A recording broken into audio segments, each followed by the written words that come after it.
A paz do Senhor Jesus, como vão vocês? Hoje é quarta-feira, dia 8 de maio, e eu estou aqui para falar um pouquinho sobre a Bíblia Sagrada. O estudo de hoje. No vídeo anterior, eu mostrei para vocês que eu estou estudando este livro aqui, Discipulado Pastoral, nível básico, doutrinas bíblicas. Vendo? Isso aqui para vocês. E aí eu vou falar um pouquinho sobre as escrituras sagradas, a natureza das escrituras sagradas. É algo simples, mas todo mundo conhece, mas é sempre bom estar lembrando, estar falando, para a gente aprender um pouco mais sobre a palavra de Deus. Aí eu vou ler um pouquinho aqui, os versículos da Bíblia eu vou ler aqui, e a gente vai se interagindo aí. Textos bíblicos referente vai estar em João 5,39. Vamos abrir aqui rapidinho. Vai nos dizer assim: vós examinais criteriosamente as Escrituras, porque julgais ter nelas a vida eterna, e são elas mesmas que testemunham acerca de mim. Aqui é o próprio Jesus falando, né? Que a palavra de Deus, a Bíblia Sagrada, é ela que vai falar a respeito de Jesus. E como nós sabemos, a Bíblia é Jesus, né? Porque na palavra do Senhor vai dizer que o Verbo se fez carne e habitou entre nós. A definição. Bíblia é um plural do termo grego, biblion, que em seu significado original define qualquer documento escrito à mão. Assim, Bíblia, como plural, seria vários documentos escritos, vários livros agrupados. Isto é compreensível, uma vez que eras passada, tudo era feito à mão, pois ainda não havia sido criada a imprensa. Porém, o termo Bíblia acaba definido para nós como o livro dos livros, ou o livro por excelência, para a palavra de Deus. Todos nós conhecemos por Bíblia mesmo, a palavra de Deus. Quando nós vamos à casa do Senhor, sempre vamos ler uma passagem da palavra do Senhor, da palavra de Deus. Enfim, a origem da Bíblia, ela é divina, todos nós sabemos. As Escrituras têm em si mesmo a prova de sua origem divina, pois nenhum outro livro pode responder e satisfazer os anseios do coração. Encontramos nela a revelação de Deus vivo em 2 Timóteo 3,16.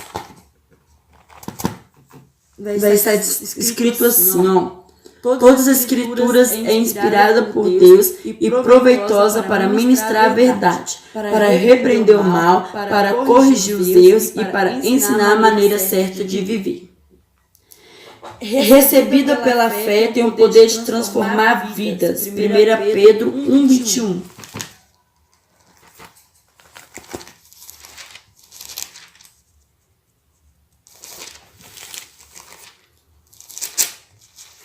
Primeira Pedro 1:21. Vai dizer assim: por intermédio deles credes em Deus, que o ressuscitou dentre os mortos e o glorificou, de modo que a vossa fé e a esperança estão firmadas em Deus. Na verdade é 1:23, perdoa. Fostes regenerados não a partir de uma semente perecível, mas imperecível por meio da palavra de Deus, a qual é viva e poderosa por toda a eternidade. Através de toda a sua história e cuidado divino, se tem demonstrado sobre elas, perseverando-as. O apóstolo Paulo afirma que toda a Escritura é inspirada por Deus, sendo Deus o seu autor e o próprio Deus. Depois do dilúvio, homens santos escreveram inspirados pelo Espírito Santo de Deus. Está em 2 Pedro 1:21. Porquanto jamais a profecia teve origem da vontade humana, mas homens santos falaram da parte de Deus, orientados pelo Espírito Santo. Ou seja, toda a palavra de Deus, toda a escritura sagrada, ela não veio por acaso, não foi simples homens que quiseram escrever, vou escrever e saiu escrevendo por acaso, não. Foi tudo inspirado pelo Espírito Santo de Deus. A Bíblia ela tem 40 autores e ela foi escrita entre 1500 a 1600 anos. Vai falar um pouquinho disso mais à frente neste estudo. Toda a palavra do Senhor, ela dura para sempre. O Senhor mesmo vela para que ela se cumpra. E foi Ele que inspirou os homens a escreverem a palavra de Deus. Não foram simplesmente pensamentos humanos, agir humanos. Foram sim homens pecadores e falhos que a escreveram, mas foram conduzidos por Deus. Aqui vai falar dos manuscritos originais. O Velho Testamento foi quase que totalmente escrito em hebraico, porém existem 3 trechos em aramaico. Em Esdras 4, 8, 6, 18, 7, 12, 26, Jeremias 10, 11, Daniel 2, do 4 ao 7, Daniel 2, 4 e 7, 28.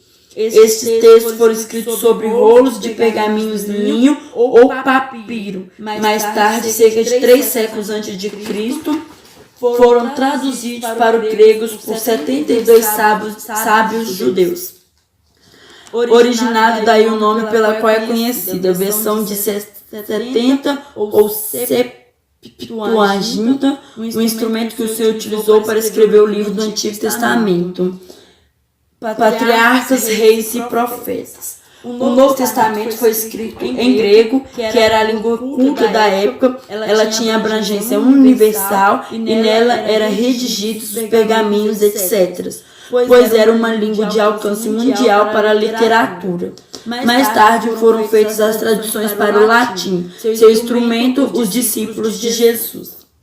Ela falou, no Antigo Testamento, quem foi usado para escrever a palavra do Senhor foi os patriarcas, os reis e os profetas. E no Novo Testamento foi os discípulos que escreveram, os apóstolos. As maravilhas da Bíblia. Sua formação levou cerca de 1500 a 1600 anos, sua unidade 40 autores, sua preservação, o cuidado divino, seu assunto, todos os anseios da alma e sua influência, poder transformador.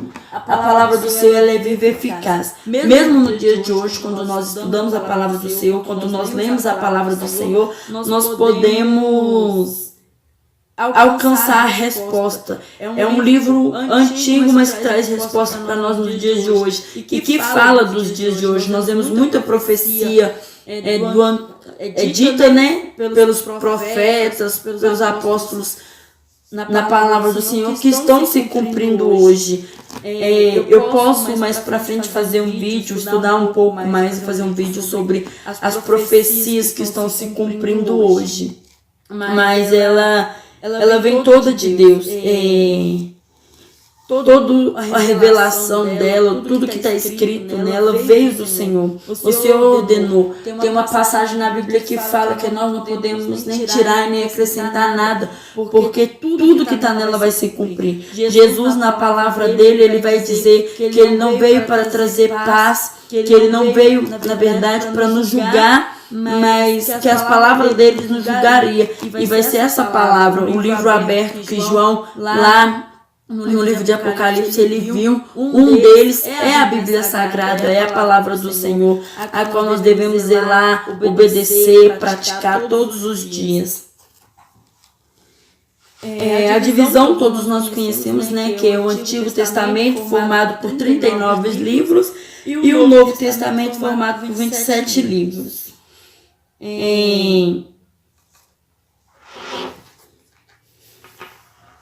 Seu mistério. Só podemos entender divinamente a Bíblia se estivermos em harmonia com o Espírito Santo. Mas o que é espiritual discerne bem tudo, e ele ninguém é discernido. Está em 1 Coríntios 2,15. que a Bíblia quer, o que o estudo quer dizer é que para nós entender realmente que a Bíblia quer falar conosco, para a gente ter uma revelação da palavra do Senhor, nós devemos ter intimidade com o Espírito Santo. Porque quando nós temos intimidade com o Espírito Santo, temos comunhão com o Espírito Santo, o Espírito Santo ele nos revela a palavra, ele revela para nós aquilo que nós não entendemos, aquilo que nós estamos buscando, né? O anseio da alma, a resposta que nós precisamos, o Espírito Santo de Deus nos direciona na passagem certa. O dever da igreja é amar, estimar, proteger as escrituras sagradas como a única regra de fé para um mundo perdido, observando-as e confiando nos homens fiéis. E o que de mim, entre muitas testemunhas ouviste, confio os homens fiéis que sejam ídones para também ensinarem aos outros. 2 Timóteo 2:2. Nós devemos amar a palavra, guardar, proteger a palavra, porque somente a Bíblia nos leva a Deus. Jesus disse: eu sou o caminho, a verdade e a vida. Nós só vamos conhecer Jesus através da palavra. Nós só vamos nos achegar a Jesus através da palavra. Só vamos viver Jesus através da palavra. A palavra é a revelação de Cristo para nós. Nós precisamos de Cristo. Nós necessitamos de Cristo. Então nós devemos guardar com todo o nosso coração. Não só pegar, fechar a Bíblia, colocar numa estante e deixar ela ali. E quando houver um incêndio, você pegar a Bíblia e sair correndo, não. Você guardando isso na tábua do seu coração. Se não me engano, Davi disse: as tuas palavras guardei no meu coração para mim não pecar contra ti. Se nós tivermos a palavra do Senhor em nosso coração, nós vamos ter o discernimento de Deus em nossas vidas e vamos saber viver da forma e conformidade de Deus. Observação: a grande tragédia na vida de muitos crentes é o fato de desprezarem as Sagradas Escrituras, vivendo na ignorância, vencidos por falta de conhecimento. O meu povo foi destruído porque lhe faltou conhecimento. Porque tu rejeitaste o conhecimento, também eu te rejeitarei, para que não sejas sacerdote diante de mim. Visto que te esqueceste da lei do teu Deus, também eu me esquecerei dos teus filhos. Oséias 4:6. O espírito orgulhoso rejeita o conhecimento de Deus. Provérbios 1:22. Negar a palavra de Deus é o mesmo que desprezar o testemunho de Jesus Cristo, Mateus 5:18, desprezar o testemunho do Espírito Santo, João 15:26, desprezar o testemunho dos apóstolos, 1 Pedro 3:16. Sua expressão: Deus engrandeceu a sua palavra. Ele fez isso referendando sua promessa com um juramento baseado sobre si mesmo. Hebreus 6:13, 16 e 14. Vamos abrir aqui a palavra do Senhor.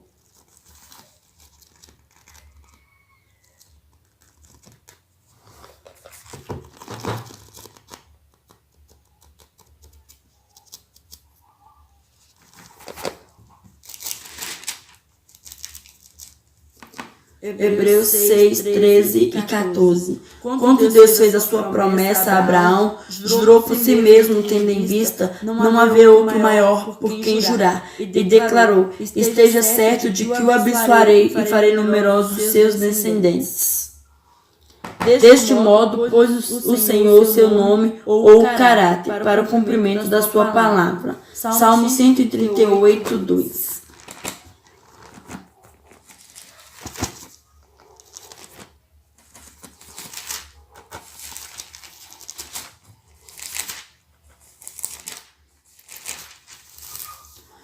Prostro-me perante o teu santo templo, louvo o teu nome por teu amor e fidelidade, pois exaltaste acima de todas as alturas o teu nome e a tua palavra. Deus, Ele mesmo, Ele dá importância à palavra dEle. Todas as correções, todas todas as vezes que o Senhor Jesus, Ele advertiu o povo, que o seu Deus advertiu o povo, Ele sempre disse: olha, lembra-te, pois, da lei que eu mandei Moisés escrever, lembra-te, pois, da minha palavra, examinai a palavra. tudo o Senhor volta à palavra. Até o próprio Deus ele fala, olha, examinar a minha palavra para chegar a mim, para me conhecer. Sede santo porque eu sou santo. Aí a palavra de Deus vai santificar-vos na verdade, a minha palavra é a verdade. Jesus disse, a tua palavra é a verdade, que é a palavra de Cristo, que é a palavra de Deus. E aí, a palavra do Senhor, ela é fiel, verdadeira, ela não falha, ela não tarda. E tudo que o Senhor fala e promete, até mesmo nos dias de hoje, vai se cumprir. Deus hoje em dia não fala mais para escrever no livro, mas Ele fala no nosso coração. E tudo que Ele nos promete, tudo que Ele fala conosco, que Ele usa homens e mulheres para falar conosco, se for realmente de Deus, se vir de Deus, vai se cumprir. O Senhor, Ele não mente. A palavra dele fala, não sou filho do homem para que minta, nem filho do homem para que esqueça. Não sou homem para que minta, nem filho do homem para que se esqueça. Então, vale a pena você se entregar à palavra do Senhor, vale a pena você se entregar para Deus. Eu não sei qual é a sua situação diante de Deus, mas Deus, Ele conta com você. Deus, Ele tem muita palavra de vitória na sua vida. Deus tem um propósito muito grande na sua vida. Você não foi formado, não foi gerado, não chegou até aqui hoje simplesmente porque você era para chegar, não, porque Deus tem um propósito. E não sei, não me interessa saber se você é crente ou cristão, se você vai numa igreja ou não, mas busque a Jesus acima de todas as coisas. Busque a palavra de Jesus acima de todas as coisas. Se entrega a Jesus Cristo. Renuncia a Ele, porque Ele tem grandes coisas para você. Ele vai fazer o maior, o melhor para você. Deus, Ele é fiel e Ele te ama muito. Hoje, no vídeo de hoje, que eu quis trazer um pouco sobre a palavra de Deus, que é a palavra de Deus, que Deus é o centro de todas as coisas. E medite mais na palavra do Senhor, assim como eu tenho buscado cada dia mais, ler mais, meditar mais, conhecer mais, que você também possa colocar um propósito no seu coração de buscar, conhecer a Cristo, de viver a Cristo, de ler, de estudar mais sobre a Deus na palavra dele, amém? Que a paz do Senhor esteja ao vosso coração, fique com o Senhor Jesus, dê um joinha aí, curte, comenta aí sobre o que você sabe da palavra do Senhor, curiosidades, e fique com Deus. Amém? Paz do Senhor.